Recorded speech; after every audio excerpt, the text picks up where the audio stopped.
करोड़ों की दुल्हन अध्याय 3 पहली मुलाकात। सुबह ठीक 10 बजे राठौर ग्रुप की 50 मंजिला कांच की इमारत आसमान को छू रही थी।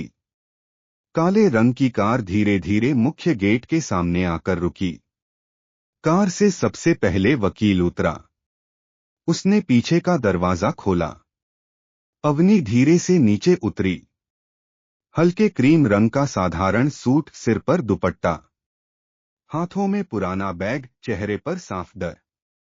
उसने एक बार उस विशाल इमारत की तरफ देखा, फिर तुरंत नजर झुका ली। उसके कदम अपने आप धीमे पड़ गए। आइए मिस अवनी, वकील की आवाज सुनकर वह चुपचाप उसके पीछे चल दी। पूरा ऑफिस जैसे किसी अनुशासन की मिसाल था। हर कर्मचारी की चाल नपी-तुली, हर आवाज धीमी, हर चेहरा गंभीर। किसी ने अवनी को देखा, फिर तुरंत अपनी नजरें हटा ली, क्योंकि जिस लड़की को सीधे सीईओ फ्लोर पर ले जाया जा रहा था, वह कोई आम मेहमान नहीं हो सकती थी। लिफ्ट रुकी। 50वीं मंजिल। बाहर सिर्फ 4 बॉडीगार्ड खड़े थे। सबके कानों में ईयरपीस, कमर पर हथियार। अवनी का गला सूख गया। उसने घबराकर अपने दुपट्टे का किनारा कसकर पकड़ लिया। वकील ने धीरे से कहा, डरिए मत। अवनी ने बहुत धीमे स्वर में कहा, जी। वकील ने केबिन का दरवाजा खोला। अंदर पूरा कमरा बेहद शांत था। महंगा इंटीरियर, दीवार पर दुनिया का विशाल नक्शा, सामने फर्श से छत तक कांच की दीवार जिसके पार पूरा शहर दिखाई दे रहा था। और उस कांच के सामने एक आदमी खड़ा था। काले रंग का 3 पीस सूट, एक हाथ पैंट की जेब में, दूसरे हाथ में कॉफी का कप। उसकी पीठ दरवाजे की तरफ थी। उसने मुड़कर देखा तक नहीं। वकील बोला, सर, मिस अवनी आ गई हैं। कुछ सेकंड पूरा कमरा बिल्कुल शांत रहा। फिर बिना पीछे मुड़े एक ठंडी, भारी और रौबदार आवाज गूंजी, तुम बाहर जाओ। जी सर। वकील बाहर निकल गया। दरवाजा बंद। अब कमरे में सिर्फ 2 लोग थे, रुद्रांश और अवनी। अवनी की धड़कन इतनी तेज थी कि उसे खुद सुनाई दे रही थी। वह सिर झुकाकर वहीं खड़ी रही। रुद्रांश अब भी नहीं मुड़ा। उसने शांत लेकिन सख्त आवाज में पूछा, फैसला कर लिया? अवनी ने कांपती आवाज में कहा, जी हाँ या ना?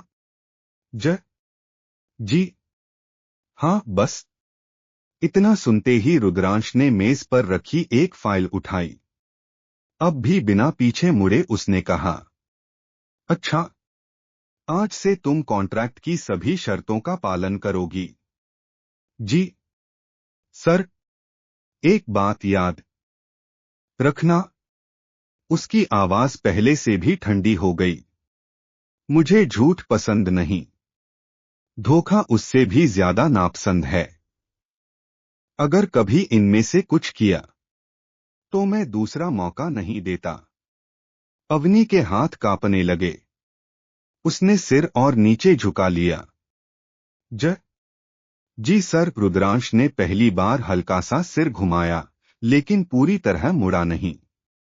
उसकी नजर बस एक पल के लिए अवनी पर पड़ी और अगले ही पल वापस सामने शहर की तरफ चली गई। जैसे उसने किसी इंसान को नहीं, सिर्फ एक कॉन्ट्रैक्ट को देखा हो।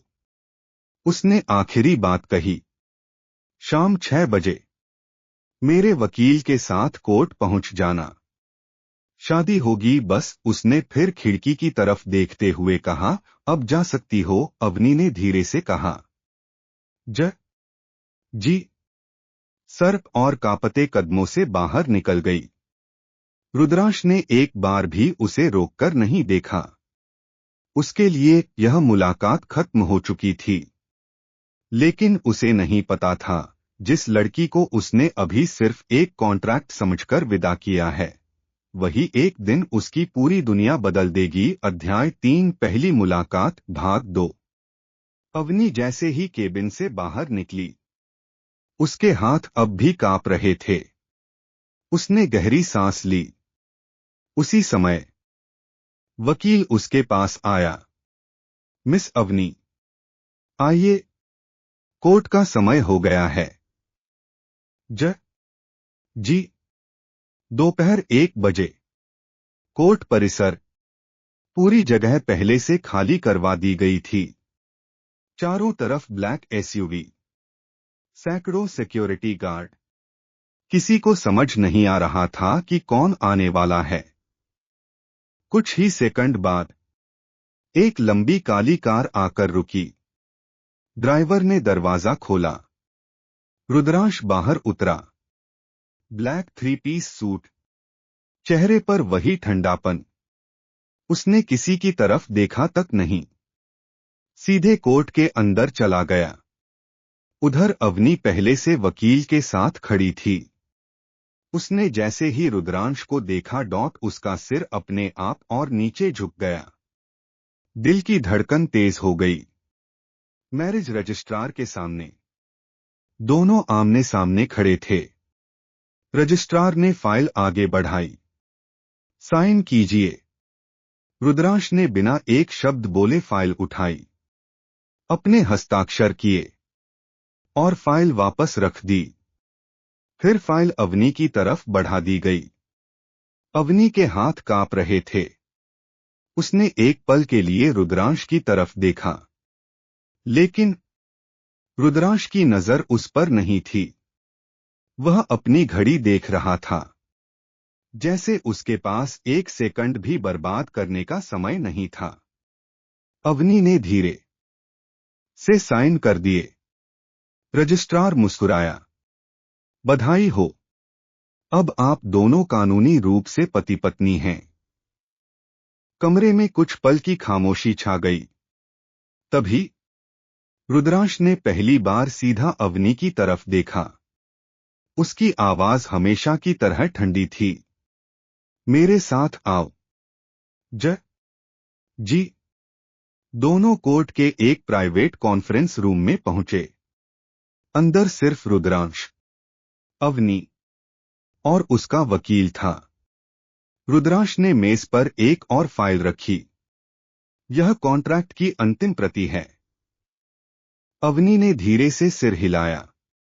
जी। रुद्रांश ने बिना किसी भावना के कहना शुरू किया। एक बात अभी साफ कर देता हूं। अवनी चुप रही। तुम मेरी पत्नी सिर्फ कागजों पर हो। मेरी निजी जिंदगी में तुम्हारी कोई जगह नहीं है। तुम यहां सिर्फ मेरे वारिस के लिए हो। अवनी की उंगलियां कस गईं। उसने सिर और झुका लिया। रुद्रांश की आवाज नहीं बदली। जब मेरा बच्चा इस दुनिया में आ जाएगा, तुम्हें कॉन्ट्रैक्ट में तय की गई पूरी रकम मिलेगी, और उसके बाद तुम हमेशा के लिए मेरी जिंदगी से चली जाओगी। कमरे में सन्नाटा छा गया।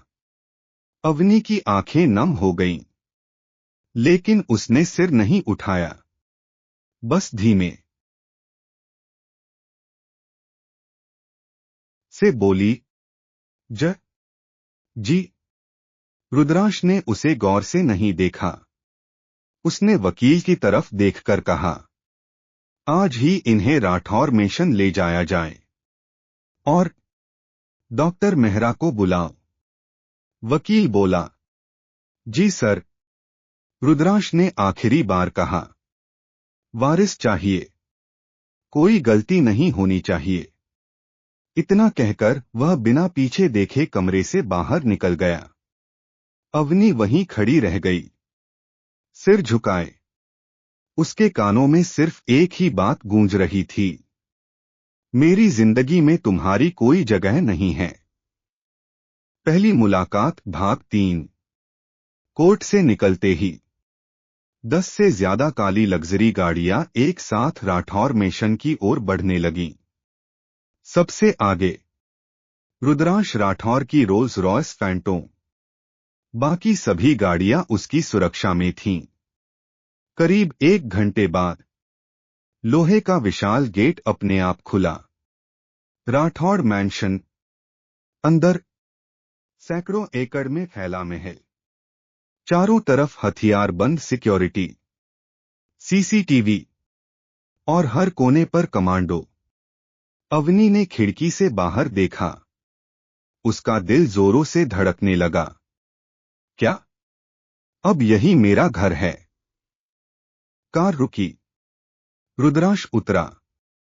उसने पीछे मुड़कर नहीं देखा। वह सीधे महल के अंदर चला गया।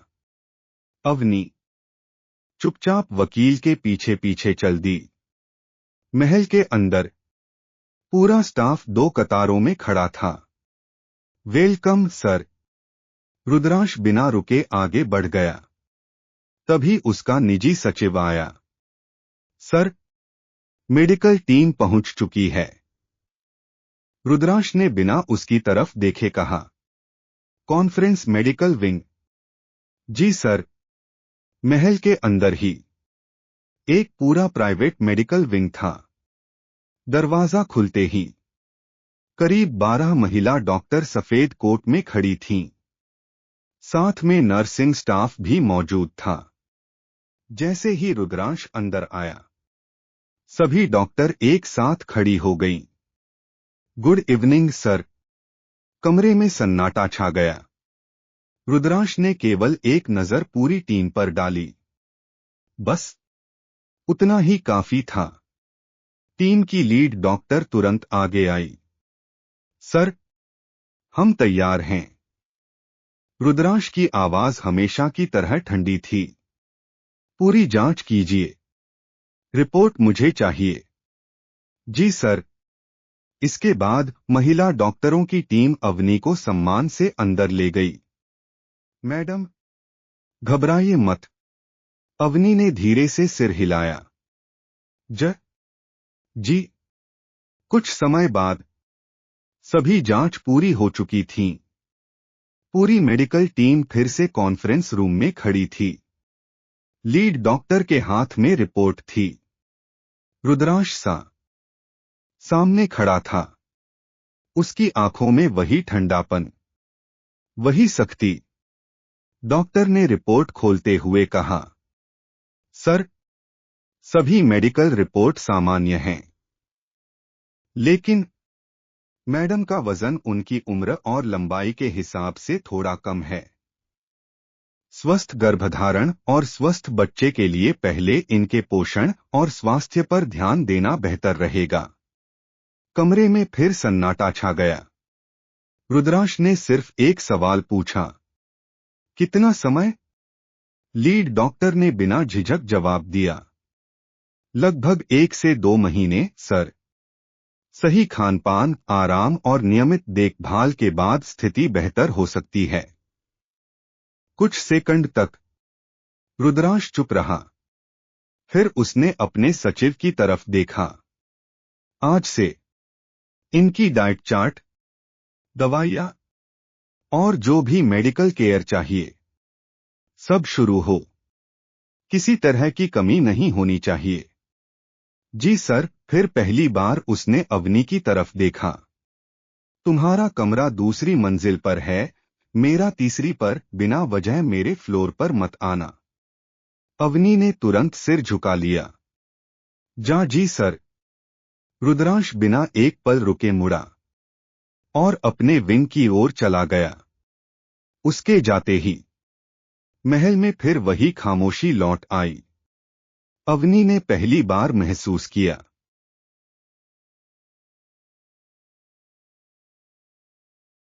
यह महल जितना बड़ा था, उससे कहीं ज्यादा अकेला भी था।